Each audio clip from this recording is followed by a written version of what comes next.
خبر کی اور کریں گے کیونکہ 11 بجے ایوان کے اندر نرملا سیتارمن دیش کے سامنے ملک کے سامنے بجٹ رکھنے جا رہی ہے۔ جنرل بجٹ یعنی عام بجٹ بابت سال 2021-22 آج 11 بجے پیش ہوگا اور اس سلسلے میں صبح 11 بجے وزیر خزانہ بجٹ کو پیش کریں گی ایوان کے سامنے اور لگاتار مشاورتوں کا سلسلہ بھی جاری ہے اور صبح سے ہی ہم دیکھ رہے ہیں کہ مرکزی وزیر خزانہ اور مرکزی وزیر مملکت برائے خزانہ کے دفتروں اور گھروں کے باہر کافی زیادہ میڈیا ہلچل بھی دیکھنے کو مل رہی ہے۔ بجٹ آج پیش ہونا ہے اور حزب اختلاف نے من بنایا ہے کہ بجٹ اجلاس کے دوران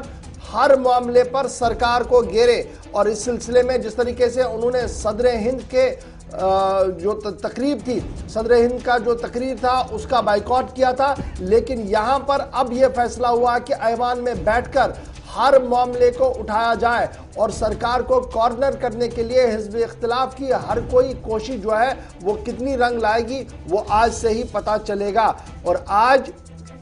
جب بجٹ سامنے رکھا جائے گا تو سب کی نظریں نرملا سیتارمن پر ہوگی، کیونکہ بجٹ کب سامنے آ رہا ہے جب ملک کے اندر اقتصادی صورتحال بے حال ہے۔ کورونا کے بعد یعنی کورونا کی وجہ سے پوری دنیا کے اندر جو اقتصادی صورتحال ہے وہ بدحال ہے، لیکن اس بیچ ملک کے اندر گزشتہ ماہ بالواسطہ ٹیکسوں کی وصولیابی میں اضافے کے باوجود موجودہ مالی سال ٹیکس وصولی میں کمی طائی ہے۔ یہ آپ دیکھیں گے جب یہ معاملہ سامنے آئے گا، جب یہ بجٹ کھلے گا تو آپ کو پتہ لگے گا کہ کیا انہی لائنز پر بجٹ چل رہا ہے یا نہیں۔ لیکن اکنامیکل سروے رپورٹ جو سامنے آیا تھا اس سروے رپورٹ نے جو لائن کھینچی ہے اس سے یہ صاف لگ رہا ہے کہ عام لوگوں پر زیادہ ٹیکس کا بوجھ نہیں پڑے گا، لیکن جو مضبوط ادارے ہیں یعنی وہ بزنس مین جو ہزاروں اور لاکھوں کروڑ روپیہ کا ٹرن اوور کرتے ہیں ان کے لیے ٹیکس میں اضافہ ہوگا۔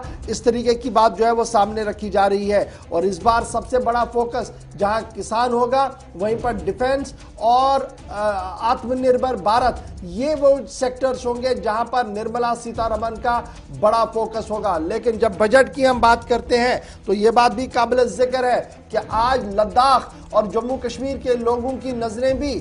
آج نرملا سیتارمن کے اس 1.5 گھنٹے کے بھاشن پر رہیں گی، اس 1.5 گھنٹے کی تقریر پر کم و بیش رہیں گی جو وہ آج سامنے رکھنے جا رہی ہے۔ مانا جا رہا ہے کہ پیپر لیس بجٹ پیش کرنے کی مکمل تیاری مرکزی وزارت خزانہ کی طرف سے کی گئی ہے اور اب یہ پیپر لیس بجٹ یعنی ایپ کے ذریعے سے سبھی کے پاس، جیسے پرسوں اکنامیکل سروے رپورٹ ٹیبل کیا گیا اس کے بعد سبھی نے ایپ کے ذریعے سے اس پر رسائی حاصل کی،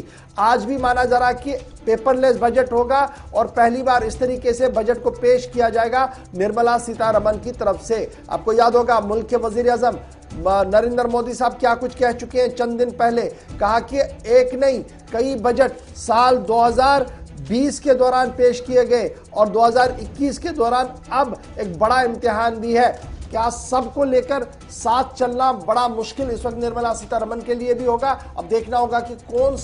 سی راہ انہوں نے اختیار کی ہوگی۔ اب بات ذرا آگے بھی بڑھاتے ہیں ہم، کیونکہ بات جب ہم جموں کشمیر کی بھی کر رہے تو ہم نے آپ کو بتا دیا کہ جموں کشمیر کا بجٹ بھی آج ہونا ہے اور لداخ کی ایلوکیشنز بھی آج نرملا سیتارمن کی طرف سے سامنے رکھنی ہے، کیونکہ لداخ کے اندر اسمبلی نہیں ہے، directly control by union home ministry, لیکن جموں کشمیر کے اندر اسمبلی ہے لیکن تحلیل ہے، ابھی عوامی منتخبہ حکومت نہیں ہے، اس لیے مرکزی بجٹ کے اندر ہی جموں کشمیر کے بجٹ کو بھی رکھنے کا پورا جو ہے سسٹم ہے ایک قانون کے تحت اس کو آج پیش کیا جائے گا۔ تو یہ خبر ہم آپ کو بتا رہے تھے مرکزی بجٹ کے حوالے سے، لیکن